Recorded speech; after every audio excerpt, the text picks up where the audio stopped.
नमस्कार, मैं हूं अशोक कुमार। मुखर संवाद के इस खास कार्यक्रम में आपका स्वागत है। मुखर संवाद आपको खबरों से अपडेट करता है और लगातार खबरों के लिए आपको जागरूक भी करता है।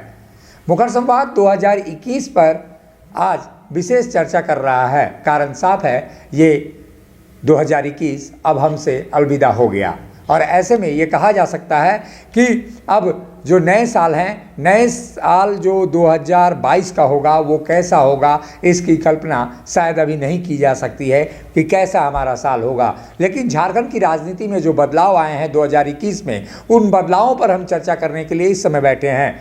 और चर्चा ये है कि इस वर्ष जो मुख्य मुद्दे रहे झारखंड की राजनीति में, वो हम बताएंगे। झारखंड की राजनीति फिलहाल शांत के दौर से चल रही थी, हालांकि इसमें कुछ छुटपुट घटनाएं हुई हैं।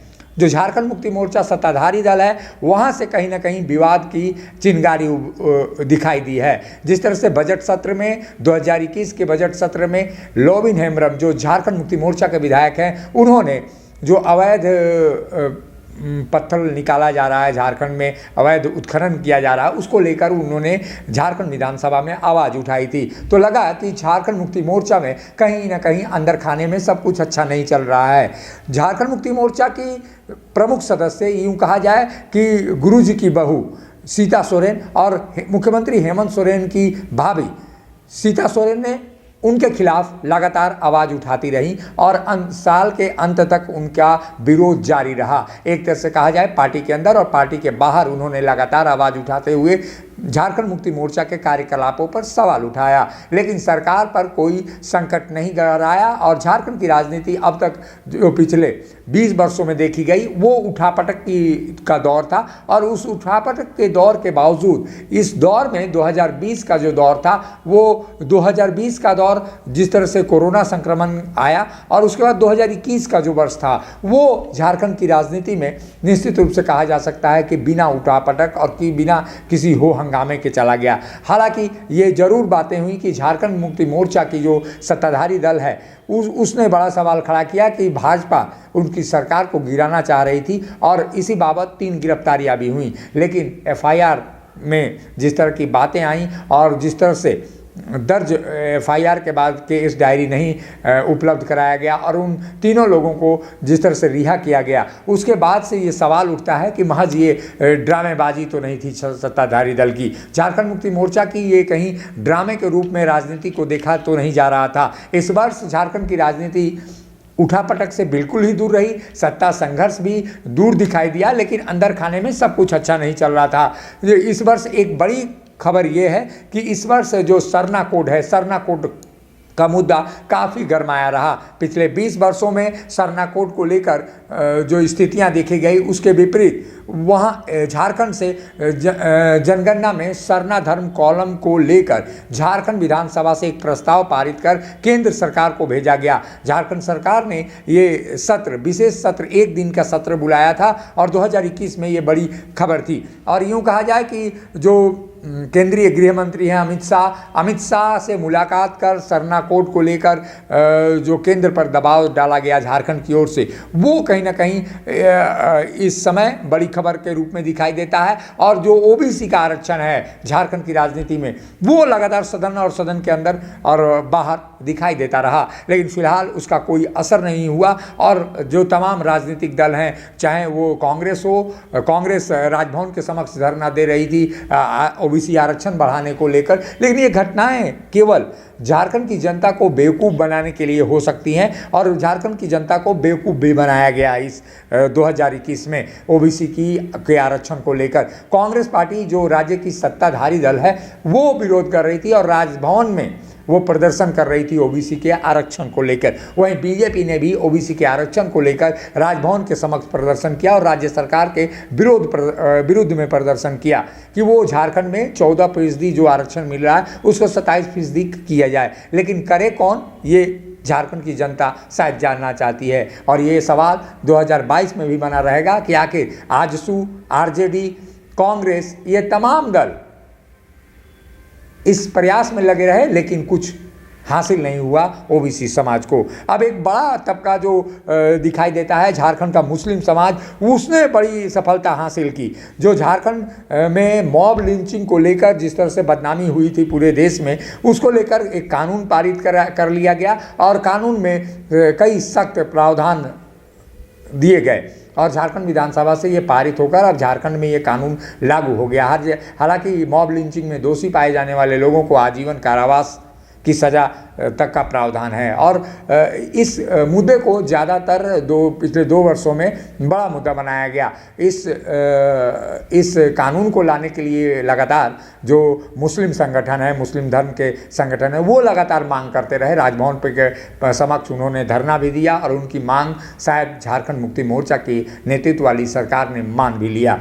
लेकिन बड़ा सवाल ये है कि अब जो काम हो रहे हैं 2021 में, वहीं जो बड़ी चिंता दिखाई दी भारतीय जनता पार्टी में। भारतीय जनता पार्टी लगातार आदिवासियों के बीच अपनी पैठ बनाने के लिए चिंतित रही पूरे वर्ष, लेकिन कोई भी इस बाबत आगे नहीं आया। आदिवासियों के बीच झारखंड मुक्ति मोर्चा बड़ा दल है और उसकी काट में भाजपा किसी भी चेहरे को उभार नहीं पाया। हालांकि बाबूलाल मरांडी विपक्ष के नेता के तौर पे लगातार उनकी मान्यता की मांग बीजेपी की ओर से होती रही, लेकिन बाबूलाल मरांडी भी वैसा कोई करिश्मा नहीं दिखा पाए जिससे आदिवासियों में भाजपा की पकड़ हो। अर्जुन मुंडा केंद्रीय मंत्री हैं आदिवासी मामलों के, लेकिन उनकी भी जो सक्रियता है झारखंड में वो यहाँ पर नहीं दिखाई दी।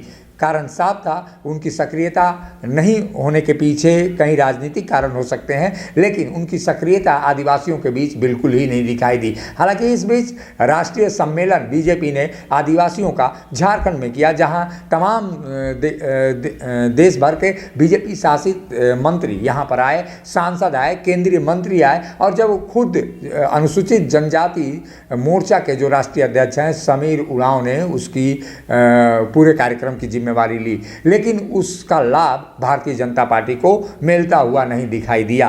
कारण साफ है कि आदिवासियों के बीच वो प्रभाव भाजपा के नेता नहीं बना पा रहे हैं जो प्रभाव होना चाहिए। झारखंड की राजनीति में यूपीए का दबदबा निश्चित रूप से दिखाई देता है और इसमें पिछले वर्षों में जो चुनाव हुए वहाँ पे यूपीए ही जीता। 3 उपचुनाव हुए और तीनों उपचुनावों में दुमका, मधुपुर में जो हाल में हुए वो और बेरमो, इन तीनों सीटों पर यूपीए ने जीत दर्ज की। वहीं इसका असर आने वाले दिनों में दिखाई देगा झारखंड की राजनीति में। वहीं 38 वर्षों बाद सत्ता में रहते हुए झारखंड मुक्ति मोर्चा का महाधिवेशन हुआ। महाधिवेशन में कई प्रस्ताव भी पारित हुए, राजनीतिक प्रस्ताव आए, लेकिन झारखंड मुक्ति मोर्चा अपने जो आदिवासी वोट बैंक है उस वोट बैंक को बचाने की और पूरी तरह से पकड़ बनाने की लड़ाई फिलहाल भी लड़ता हुआ नजर आया। झारखंड मुक्ति मोर्चा लगातार आदिवासी, मुस्लिम और महतो, ये 3 जो समीकरण हैं, इन समीकरणों में महतो जो समीकरण है वहाँ शायद पीछे रह गया हो, लेकिन मुस्लिमों पर ज़्यादातर पकड़ झारखंड मुक्ति मोर्चा की हो गई है और इससे बड़ा नुकसान कांग्रेस को होता हुआ दिखाई दे रहा है, आरजेडी को होता हुआ दिखाई दे रहा है, क्योंकि अब तमाम मुस्लिम ये मानकर चल रहे हैं झारखंड के अंदर कि उनका जो दल है वो झारखंड मुक्ति मोर्चा है। और कई सीटों पर ये दिखाई भी दिया स्पष्ट रूप से जहाँ पर झारखंड मुक्ति मोर्चा ने चुनाव लड़ा। और ये बड़ी बदलाव हो सकती है कि जो यूपीए की राजनीति है आने वाले वर्षों में जब चुनाव होंगे झारखंड में, वो वहाँ पे ये समीकरण दिखाई देंगे। झारखंड मुक्ति मोर्चा ने अपने सम्मेलन में मुस्लिमों को फोकस करके मॉब लिंचिंग लाया, वहीं पे उन्होंने आदिवासियों को भी प्रभावित करने का प्रयास किया है। लेकिन इस 2 वर्ष के कार्यकाल में हेमंत सोरेन की सरकार ने बहुत कुछ नहीं कर पाई, कारण उन्होंने कोरोना का बहाना बनाया हो, लेकिन कोरोना के बहाने के अंदर जनता की नाराजगी साफ रूप से देखी जा रही है। जहां रोजगार का सवाल है, रोजगार के सवाल पर झारखंड मुक्ति मोर्चा के नेतृत्व वाली सरकार बिल्कुल ही पीछे है। कांग्रेस पार्टी की हम बात कर लेते हैं। कांग्रेस पार्टी में एक बड़ा बदलाव आया। रामेश्वर उरांव को हटाकर इस बार राजेश ठाकुर को कमान दी गई है और गैर आदिवासी को कमान दी गई है। यानी ये तरह से मैसेज है कि अब झारखंड में किस तरह से यहाँ पे चलेगी। हालांकि जो कार्यकारी अध्यक्ष बनाए गए उसमें गीता कोड़ा, बंधु तिर्की, जलेश्वर महतो और शहजादा अनवर, ये 5 जो कार्यकारी अध्यक्ष थे, पांचों अलग अलग समुदाय से आते हैं और एक तरह से कहा जाए अलग अलग खेमे और जातियों से आने के कारण जातियों में प्रभाव बढ़ाने का प्रयास कांग्रेस का है। लेकिन कांग्रेस कुछ खास यहाँ पर नहीं कर रही है। हालांकि 4 मंत्री उनके हैं। बादल पत्रलेख ने काफ़ी मशक्कत की है और काफ़ी दौड़ भाग के बाद उन्होंने स्थान बनाया है, काफ़ी काम कर रहे हैं। और जो कृषि कानून है, कृषि कानूनों को की वापसी के बाद शायद उन्होंने जिस तरह से पहल अपनी दिखाई बादल पत्रलेख ने, उसका परिणाम शायद यहाँ पर दिखाई दे रहा है। बादल पत्रलेख ने जो देश में आंदोलन किसानों का चल रहा था उसमें भी भाग लिया था और झारखंड में कई जगहों पर ट्रैक्टर रैलियों में उन्होंने भाग लिया, तो ये असर कांग्रेस का दिखाई दे सकता है। वहीं बन्ना गुप्ता शायद पीछे रह गए स्वास्थ्य के क्षेत्र में और यही कारण है कि उनकी लोकप्रियता इस मामले में नहीं बढ़ पाई। वहीं रामेश्वर उरांव का जो क्षेत्र है, जो खाद्य आपूर्ति मंत्री हैं, उनका भी कोई खास पकड़ नहीं दिखाई दिया। आलमगीर आलम भी शायद as it is so and so रहे।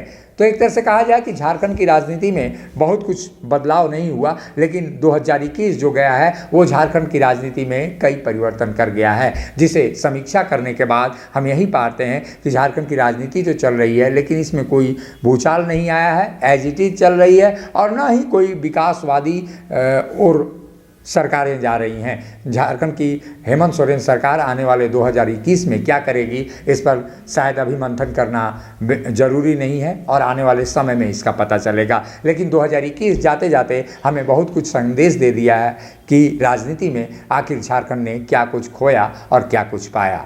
नमस्कार, अभी के लिए बस इतना ही, मुझे दीजिए इजाज़त। नमस्कार। जब टूटती है आस, जब थकती है सांस, जब रूठते हैं अपने, मुंह मोड़ता है जमाना, जब अंगड़ाई लेता है संकल्प, फिर बनती है कहानी, बनते हैं अनमिट निशान। देखिए मेरे साथ मुखर संवाद।